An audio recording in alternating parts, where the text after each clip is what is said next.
Kloklustert. Kloklustert. Kloklustert. Kloklustert.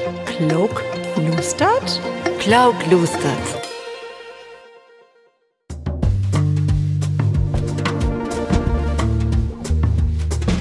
Willkommen zu Kloklustert, ein plattdütschen Podcast über Wetenschap und Gesellschaft. Ich habe mal gehört, in den 50er Jahren, da habt ihr so jedes Jahr so und bi 2 Millionen Tonnen Kohlenstoff produziert, weltweit. Mittlerweile sind das ja meist 400 Millionen Tonnen, habe ich gehört. Und da habe ich mich gefragt, warum ist das so? Nun ist Kunststoff ja ein Material, das viel Erfolg hat, weil das auch bannig nützlich ist. Also wie braucht das in der Medizin zum Beispiel für all die Spritzen und die Masken und die Handschuhe und so wieder. Aber das gibt ja auch in viele Sorgen, die wie so in Alltag brauchen. Also zum Beispiel Spältüch und die Plastikbüdels und die Buddeln und so wieder. Aber das ist auch in viele Sorgen, da ha ich gar nicht mit Regen, also in Bliestecken zum Beispiel. Da ist auch so ein blöde Schicht und Kunststoff bin. Oder auch in Backpapier, da das eins nicht anbacken deit, die Plätten und die Koken und so wieder. Und sogar in Zigarettenfilters. Also das ist nicht bloß ungesund, sondern das deit auch der Umwelt schaden. Das Herstellen, das ist ja einfach, mehr oder weniger, aber das Abbauen und das Wegmachen, das ist ja so ein bisschen figelinsch. Wie wird von Dach über die Gefahren von Plastik schnacken und für allen auch was Mikroplastik, also das sind die ganz vielen Teilen von Plastik, was die für die Umwelt bedüden dort. Und was für Alternativen das gibt. Ich heit Wolfgang Krischke und schnacken will ich da über mit Lisa Vrogemann, sie ist, und nu können sie mal was über sich selbst sagen. Aber wann ich gern. Ich bin Verfahrenstechnik-Ingenieurin und habe mich da rund um das Thema Plastik, Mikroplastik in der Kläranlage, aber auch Herstellen von biologisch abbaubarem Bioplastik beschäftigt. Und was wär das, was sie an die Kläranlage so interessiert hat? Ah, eine schöne Frage. Ja, ich habe mich in Utbillen tau Chemielaborantin gemacht und bin durch ganz unterschiedliche Labore durchloben. Ich war im Lebensmittellabor und habe Muffins backt, hab plötzlich viel frünn, weil ich junges Muffins über habe. Ich war im Baustofflabor und habe Mörtel an der Wände packt und Keken, wo langsam da drinnen drüppeln deit. Und dann war ich auch in der Kläranlage. Und der habt ein so faszinierendes Labor, wo ein das Afworde kriegen deit und dann kicken muss, okay, hätte die Kläranlage gaut Arbeit, wie möcht wir die Kläranlage instellen. Und ich war so fasziniert von diesem, ich sage immer, Töverei von der Kläranlage, was da eigentlich passiert. Denn wenn wir mal an uns Sölm denkt, wie Gott ob den Loken, wie spölt, und dann mag wir uns da keine Gedanken mehr über, was eigentlich mit diesem Worte passieren deit. Und dabei fängt dann ja erst das Wunderland an. Und ich finde das so faszinierend, mit was für einfachen Schritten das von das Saubermorgen, wie ut hochkontaminiert abworde, dann eigens werde reinet Worte morgt, was wir werde in uns Umwelt lorden könnt. Ja. Sie habt gerade Wunderland gesagt, da klingt ja so ein Beten nach Töverei. Ja. Was ist das denn für Töverei, die Sie da liert habt? Eigens kann man das mit Taunudach könnt wir das in 3 Stufen oder 3 Steps inordnen. Da gibt es einmal die mechanische Reinigung. Da arbeitet wie nur damit, dass Worte langsamer flaten tollorten. Denn schwere Partikel können dann absinken. Das kann man sich so vorstellen, wenn ich ein Glas habe mit Sand, zum Beispiel mit Matsch. Lade ich das storn, dann deilt sich das. Und ich kann das saubere Worte oben einfach abgaten. Danach kommt die biologische Reinigung. Du hast wie viele Helpers, du hast wie ganz viele Bakterien. Und diese Bakterien, die mümmelt das alles ab, was wie so utscheiden dauert. Das ist ja, im Endeffekt sind das Kohlenstoffe. Und die Bakterien finden das super. Das ist dann auch der Klärschlamm, der entstanden deit. Die Klärschlamm sind nicht aus Fäkalien oder so. Das sind die Bakterien, der wassen dauert. Und dann jichtens wann. Und der Jünger so den Rücken da. Ne? Also das ist ein Mysterium. Das rückt gar nicht so schlecht auf der Kläranlage. Okay. Genau. Und dann habt wie noch so ein paar Stoffe in das Worte, der wie mit Chemie Rutfällen mögt, zum Beispiel Phosphor, was dann Rutfallt. Und das sind die eigentlichen 3 Steps für die Kläranlage. Und nu ist gerade heel aktuell die 4. Reinigungsstufe. Da ist zum Beispiel Hormone mit, wie das Aufworde gut kriegen. Oder aber Pharmazeutika, so was wie Diclofenac, das ist Schmerzmittel, was wegmut. Was wie mit usen 3 Schritten nur wenn nicht gut kriegen dauert. Das sind die Medikamenten, die wie Utschäden dauern. Genau. Die lebt einfach so durch us lief durch und kommt dann auch wieder im Afforde an. Und nu gibt das die 4. Reinigungsstufe, wo wie ozoniert, also wie pumpt der Ozon durch.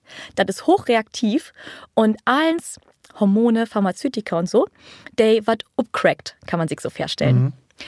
Und dann kommt noch mal... Also obspläht, sozusagen. Ja, genau, kaputt mockt einfach. Genau, Ozon ist richtig aggressiv, der hat richtig Bock und dann war das eins kaputt mockt. Und dann gibt das Aktivkohle.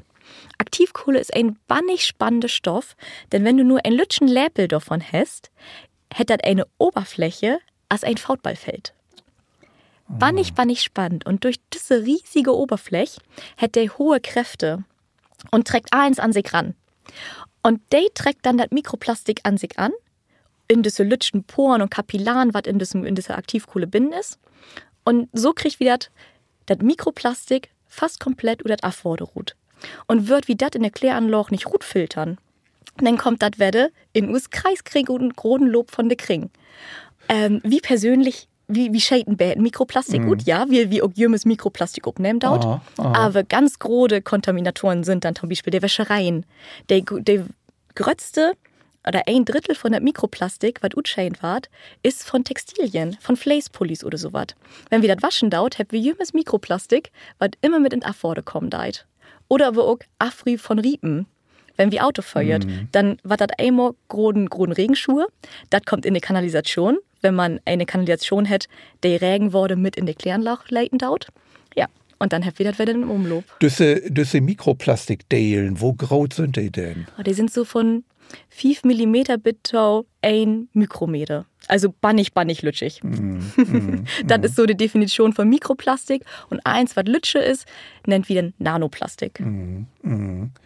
Ich habe ja mal in Supermärkten schälte Bananen in Plastik ins Weißt sehen, die ob so ein Plastikschal sitten die. Und da habe ich mich gefragt, habt ihr Bananen hütigen Dachs kein Eigenschell mehr, dass sie das brugen dort. Also das wäre wirklich so ein bisschen gediegen. Was wäre denn für Sie das lachhaftigste Beispiel für unnötig Plastik? Ja, also ich muss sagen, die Bananen, der gehört auf jeden Fall in meinen Top 3 mit drin. Gott achtet die Getränkedosen, die nochmal inpackt sind, wegen der Hygiene. Ja, ich kann da irgendwo den Kopf überschütteln, ich finde das unmöglich. Also die Hygiene, die spielt ja auch eine große Rolle in der Medizin.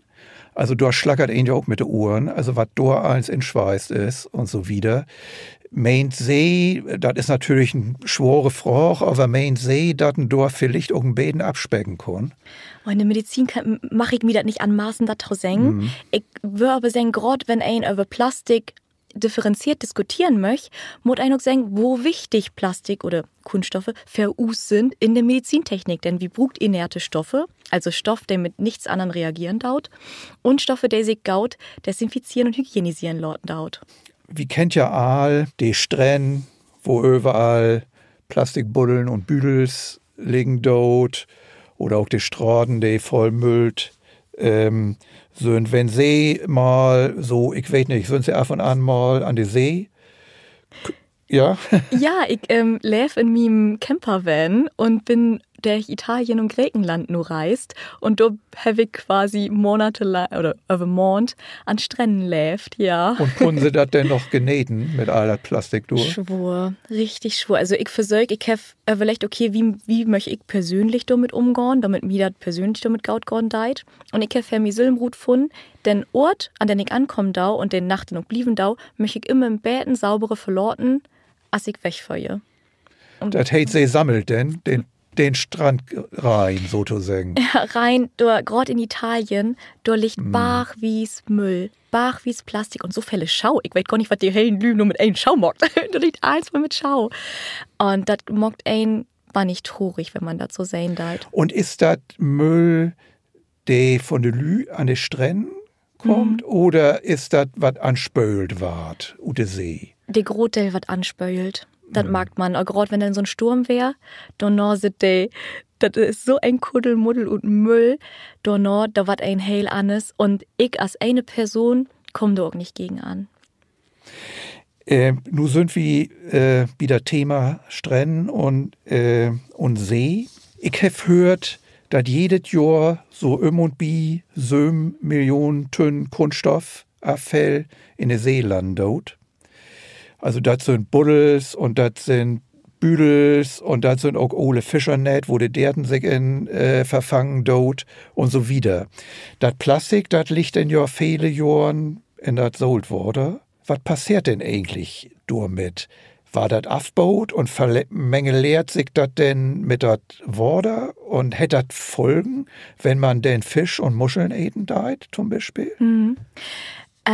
Ja, also das Plastik, das kann man sich nicht so voll, also das was aufbaut, aber aufbauen klingt immer so biologisch. Das zerfällt einfach oder das fällt einfach in lütsche Stücken Plastik. Der Plastik blieb aber von einem, sagt wie ein großen, nennen wir nochmal wieder den Schau oder das Net oder so, das war einfach nur Lütsche und Lütsche und Lütsche und Lütsche. Und das war irgendwann so lütt, dass das Plankton, das Fräten da zum Beispiel. Oder aber auch, das bleibt noch so groß, dass die Fische das dann äten dauert. Also ja, ob jeden Fall ist das dann in den Meeresdiäten drin.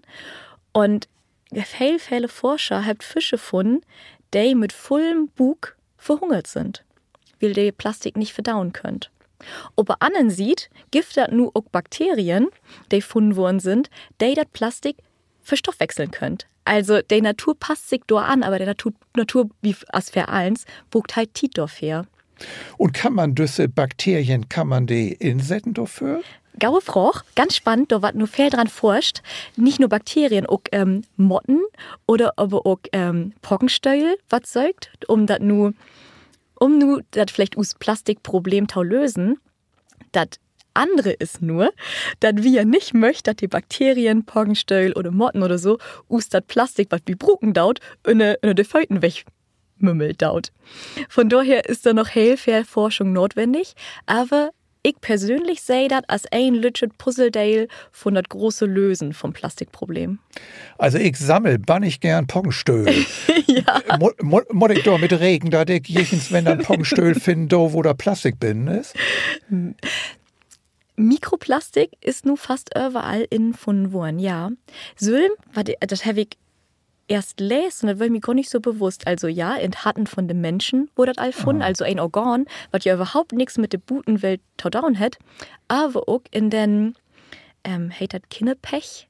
Das erste, so als wenn ein Baby geboren worden ist, den ersten so Code. Ja. Du hast auch all Mikroplastik bin. Ein kann noch nicht bewerten, ob das nur gefährlich ist oder nicht. Das nu steigt nur fast, das ist du. Wo ist Plastik denn eigens ut Markt? Also man weiß ja, das ist ut Öl und so wieder Markt, aber da sind ja auch viele Tausets bin. Also da sind Farben bin und Wegmarkers und Stabilisatoren und das und das für die Kleidage und so wieder und so wieder. Weet man denn eigens, kennt man die Chemie da so nipp und naual? Ja, absolut. Das ist gaut erforscht. Auch wo wie Plastik herstellt, was möcht wie dort tausetten oder wie möcht wir die unterschiedlichen Plastikorten mischen, damit wie die und die Härtegrade kriegt, die und die Porosität zum Beispiel oder aber auch die Eigenschaften, für die wir das insetzen möcht. Das ist bannig gaut erforscht. Was noch nicht so gaut erforscht ist, was das denn für Utwirken langtidig ob den Menschen hat. Das ist natürlich, gerade so Langzeitstudien sind immer schwer zu morgen, die sind natürlich auch teuer. Und von daher nutzt wie das nur, weiß aber nicht so recht, was das in 50, 100 Jahren mit uns und uns Umwelt in eigentlich morgen dauert. Wo ans war so eine Studie denn eigentlich morgt? Also nehmt sie dort Plastikstrieben und legt das in die See oder was morgt sie dort? Das ist eine gaue Frage. Das ist eine riesige Frage, denn jede Studie oder anders, man muss wissen, was ich für ein Teil habe, was habe ich für eine These denn eigens. Und dann kann das auch sein, dass ich einfach nur 50 Jahre Plastikstriepen im See habe. Ja, klar, wenn meine These ist, das setzt sich da so und so viel Prozent ab oder vielleicht siedelt sich durch Bakterien an oder so. Dann kann eine Studie so gut sein, ja. Aber 50 Jahre können wir ja nicht töten, oder? Oh, wie? Immerhin Plastik. Plastik hat richtig langen Atem. Also das blieb 200, 500.000 Jahre in der Umwelt. Ach, ist das so? Ja. Also das Plastik, das wir all habt, das in der See liegt. Ja, was mag wie damit? Möcht wie mit leben oder was passiert damit?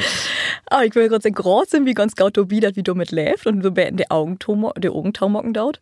Aber wie möcht da was gegen dauen? Wie möcht das ut dem Meer Rut kriegen? Jichtens wie, gerade so Mikroplastik ut das Worte werde Ruthau kriegen, ist bannig schwor. Und as lang das noch so groß ist, dass wir vielleicht afkeschern könnt, wäre das einfacher für uns. Weil wir könnt das ja nicht so lauten. Wie mockt damit so viel kaputt. So viele Daten starf da an. Da möcht wie was morgen. Und was mag man da? Also sagt das ist nicht schwor, also das ist Ja. nicht schwor, also sonderlich mit das Mikroplastik. Was gibt das da für Möglichkeiten? Das Ja. da Ruto fischen? Rutterfischen, ja, das klingt immer so schön. Nur, das ist ja so lütschig, dass du das nicht mehr sehen kannst. Und ist das im Meer bin, habt wir doch keine große Chance, das Mikroplastik runterkriegen. Was wir aber morgen könnt, ist zum Beispiel in den Kläranlage die verjährte Reinigungsstufe bauen. Denn wie habt ihr also Abworde an sich, wie denkt oft an Kommunal Abworde, also die Fäkalien von den Menschen, aber Abworde sind ja auch industrielle Abworde, zum Beispiel und eine Wäscherei. Die sind große Mikroplastikproduzenten und da braucht wir dann die verjährte Reinigungsstufe, um das Mikroplastik runterzukriegen. Wenn wir das dann im Klärschlamm habt, dann möcht wir das verbrennen, also thermisch verwerten. Ach, die Klärschlamm, der ward verbrannt. Ja, gerade, das ist ein ganz aktuelles Thema nu, denn bis 2030 muss Klärschlamm verbrannt werden, weil ab 2030 Klärschlamm nicht mehr ob die Felder drauf. Ich habe immer gedacht, das ist die gute Lösung, das kommt auf die Felder und das Ja. ist dann Dünger und dann ist gut. Warum dürft ihr das doch nicht mehr abbringen? Ja, wenn wir das mal wieder denken dauert, also wie nu sind wir dabei. Okay, also das sind zwei Themen. Einmal die Phosphorrückgewinnung, also das Rückgewinnen von Phosphor. Denn wenn wie Phosphor fällt, ist das nicht mehr biologisch verfügbar. Also die Planten, wie könnt das alles nicht mehr aufnehmen. Aber wie brugt Phosphor? Das ist ja ein wichtiger... Für die Knorken zum Beispiel. Ja, genau. Das ist so ein wichtiger, oder EUs Energieträger, ATP, brug auch Phosphor. Und wenn wir aber nur dobi sind, us Phosphor und diesem Lob von der Kringen Ruhtau nehmen, was schalt wir denn da morgen? Phosphor kommt nur in Südchina oder der Sahara und dann sind wir in der EU maximal abhängig von Düngerlieferung, von Phosphorlieferung. Und wir könnt uns nicht so abhängig machen. Wir möchten uns die hele Bevölkerung jichtens wie mit Nahrungsmitteln versorgen. Das kriegen wir aber nur hin, wenn wir uns Planten düngt. Weil sonst können wir das alles gar nicht produzieren, ohne Dünger. Das ist einmal der Phosphor, deswegen versorgt wie gerade den Klärschlammtau verbrennen und dann Phosphor werde Trüchtau gewinnen. Und über anderen sieht, habt wir dann ja im Klärschlamm die Hormone, die Pharmazeutika und der Mikroplastik. Und wenn wir das werde ob das Feld bringt, dann war das ja werde obnommen von den Planten, die Planten wat fräten von den Derten, wie die Derten oder wie die Planten. Also dann wird wie uns das ja werde inführen, das wäre ja mal das morgen. Und von daher muttert das System ruht. Kläranlage, das ist ja ein Sorg von den Städten und von den Dörpen und so wieder. Wo weit sind die denn mit der Technik, da, mit düsse Pferde Staub? Die Technik ist bannig weit. Das ist sogar in einigen, gerade Bayern ist ziemlich weit. Da wirft das einige Kläranlage, wo das all implementiert ist und loben deit. Der Punkt ist, so as Jümmes, das ist natürlich dür. Und deswegen ist das eins so ein bisschen schwur und ein bisschen langsam. Ich weiß gerade nicht, wie der Bestand von der Politik ist, ob der sagt, okay, bis dann und dann muss ein Kläranlage, zum Beispiel eine Gröt von, wer weiß wie viel Lü, muss dann diese verjährte Reinigungsstufen haben. Aber ist nun mal bei dem Punkt, das ist ziemlich aufwendig, Ozonierung, aber auch Aktivkohle und ständig die Aktivkohle reinigen. Ja, weiß ich nicht genau, wann das richtig kommen wird. Nu habt wir ja da überschnackt, wo eins man das Schier oder ein Schier zumindest wieder machen kann und wo eins man das aufbauen kann. Nun gibt es ja noch die Möglichkeit Recycling. Also, wie kennt ja all diese Griesenbank ut ohlen Plastik und auch Büdels, die ut Plastikmarkt sind und so wieder. Wo fehlt von den Plastik, die produziert ward denn wieder recycelt. Weet man das? Ja, man weiß das, man muss Recycling aber ein bisschen differenzierter betrachten. Denn das gibt ja diesen großen Begriff Recycling und jeder denkt, hey, da was gauet. Aber du gibt das aber das stoffliche Recyceln, ja, dann mag wie das Wette, also wie viel Zeug das dann Weddetau verwenden. Aber anderen Seite gibt das thermische Recyceln, beziehungsweise thermische Verwerten, wo wie das nur verbrennt. Wie gewinnt dann noch Energierut, aber der Großteil oder der große Teil wird einfach nur verbrannt. Ich frage mich ab und an, wo viel ward eigentlich wirklich wetterbrugt von dat Plastik, dat wie zum Beispiel in de gele Tünn packen dort. Gift ja Lüde secht, dat kommt doch gar nicht ob an, dat ward an N1 so und so verbrennt. Ist das so? Nee, kann man nicht so sagen. Also natürlich recycelt wie auch stofflich, also das wie das dann Wette verwendet. Und das denkt vielleicht viele nicht, aber das ist ein riesengroßer Aufwand, wie so viele unterschiedliche Orten von Plastik habt. Ob das PP ist oder PE oder PET. Das möcht wie eins erstmal trennen. Wir habt das eins da oben in den gelben Sack. Zum Beispiel ein von der größten Probleme für die Verfahrenstechniker ist ein Joghurtput. Wie du hast, auf den Joghurt, also innen ist Plastik und der Boben drauf ist Alufolie. Und was mag man mit denn? Man mag den up und lädt so ein Bett in die Folie an. Also ist der Deckel doch noch jümmes an. So packt wieder in den Müll. Und dann muss der Verfahrenstechniker in dem Recyclinganloch jichtens wie Rut kriegen, wie kriege ich denn nu dieses Alu-Ding af? Und dann wird so mag, dass das hey Lütsch schreddert wird. Und in diese Lütschen Teile, die wird entweder durch Infrarot, also durch scheint ein Lichtstrahl drauf und man kiegt, was für ein Lichtstrahl zurückkommt oder eine Welle. Und so musst du das dann gut sortieren, wo welches Plastik hinkommt.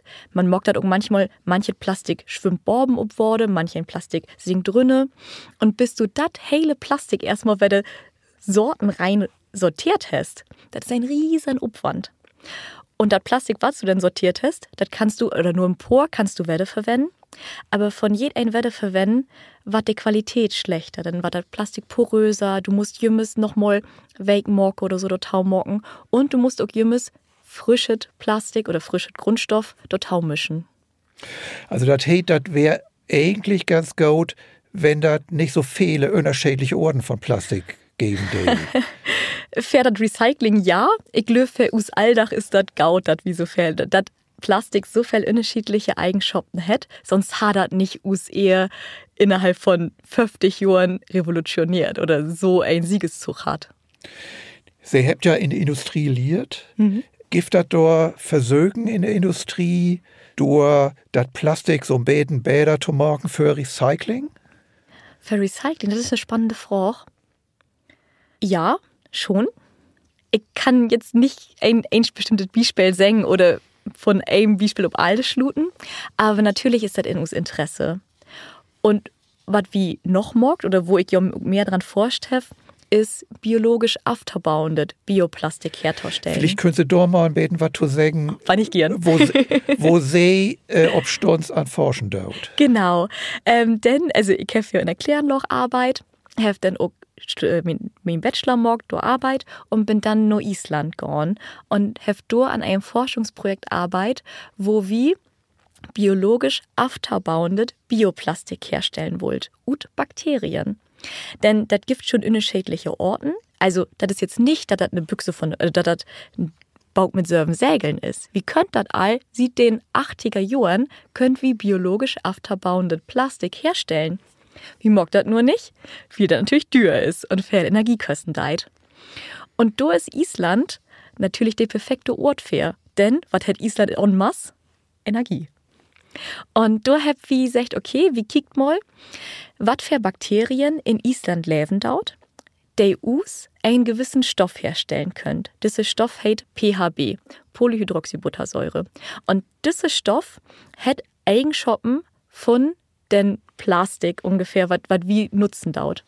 Das Schöne an dem Stoff ist aber, dadurch, dass das von den Bakterien Sülm herstellen ward, kann das auch wieder abknuspert werden von den Bakterien. Also das, was biologisch abbaubar.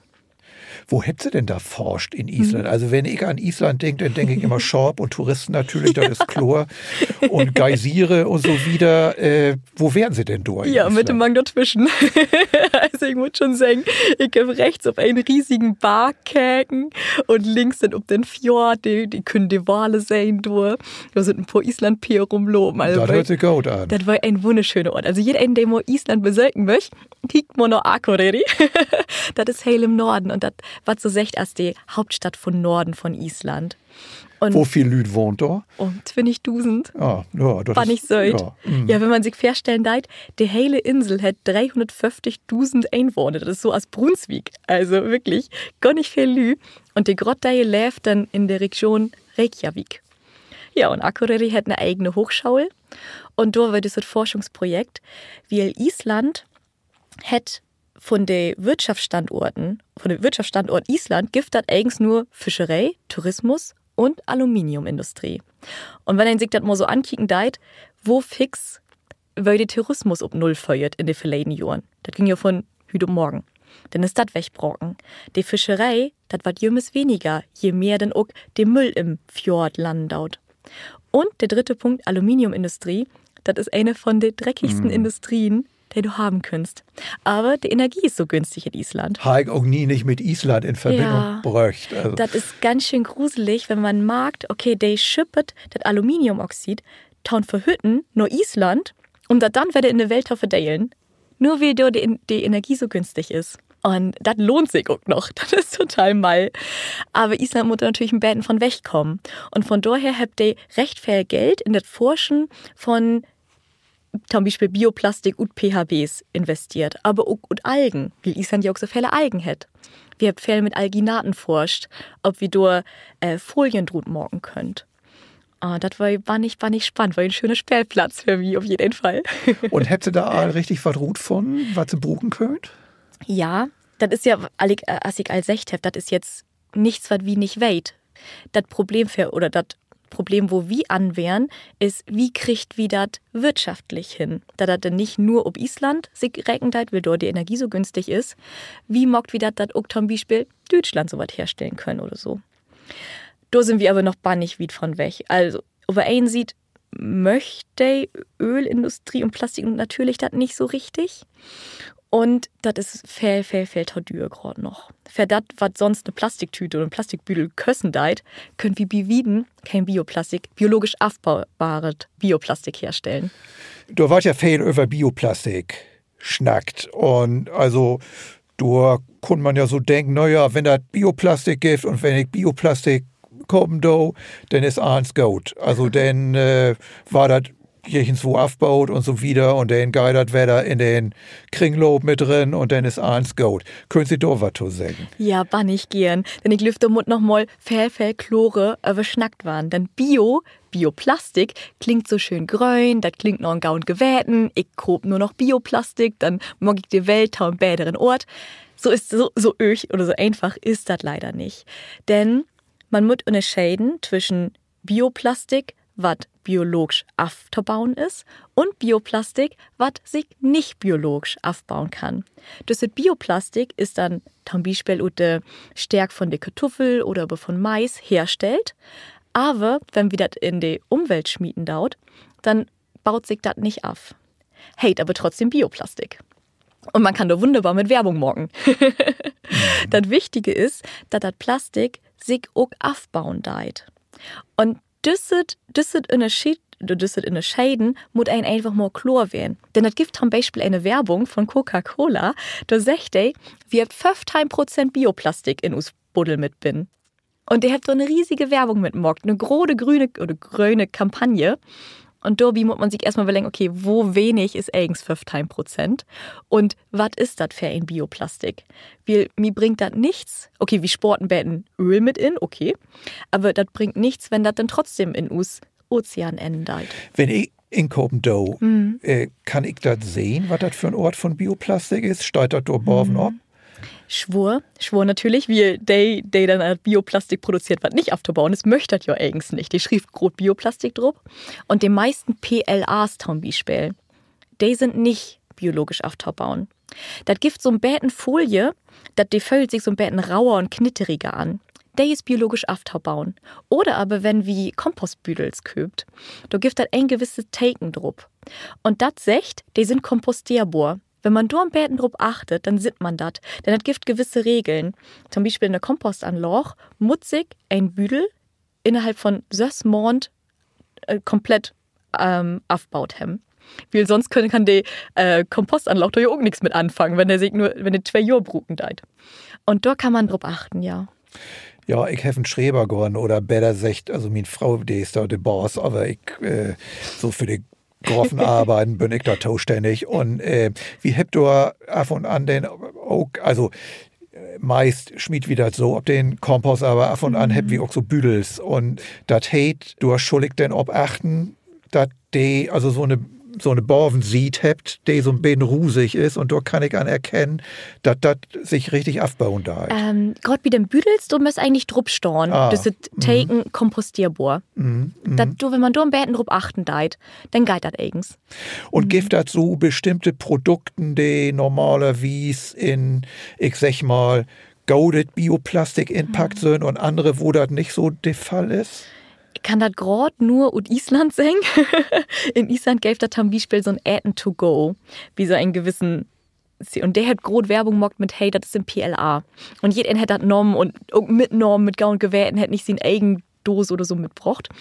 Aber das war das schlechte Bioplastik, was sich nicht aufbauen deit. Und ich mein, bei Rewe gibt das Obst, was in diesen aufgebauenden Folie ist.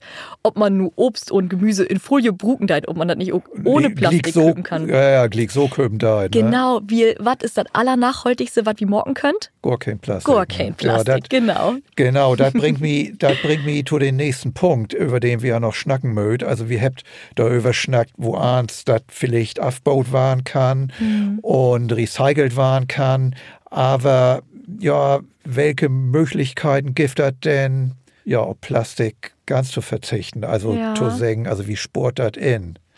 Ich glaube, ganz könnt und wollt wieder nicht mehr wegdenken. Ich habe ja als echt gerade in der Medizintechnik, wenn er dann wirklich ernährt werden muss, dann ist das super wichtig, dass wir da Plastik habt.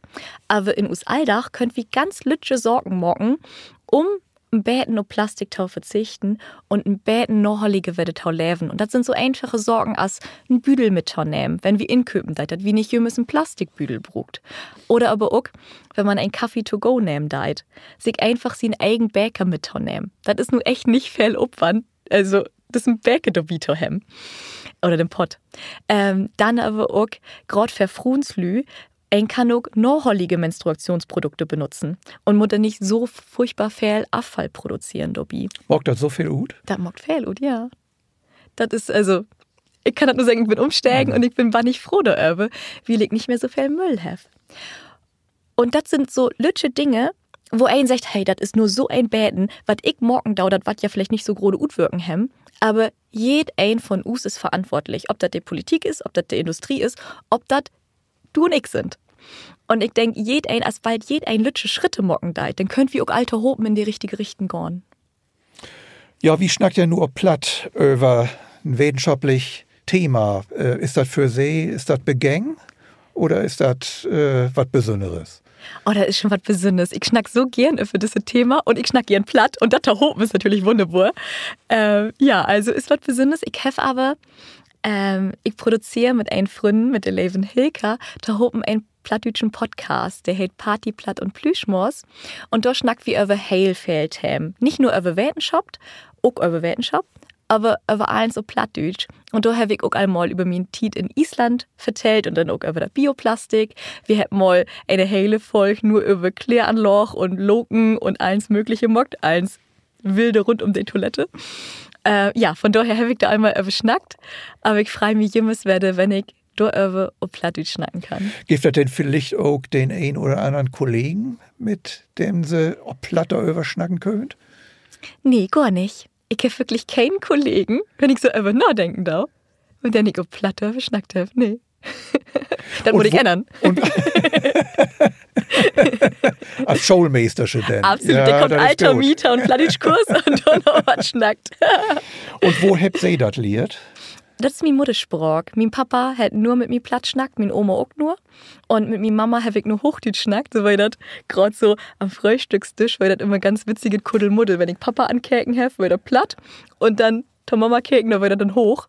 Und so ich müsste so Plattdeutsch in mir, habe aber nimm's gedacht, dass das was Besonderes werden können oder dass ich damit, dass wie mal hier sit und ob Plattdeutsch über das Klärloch vertellt.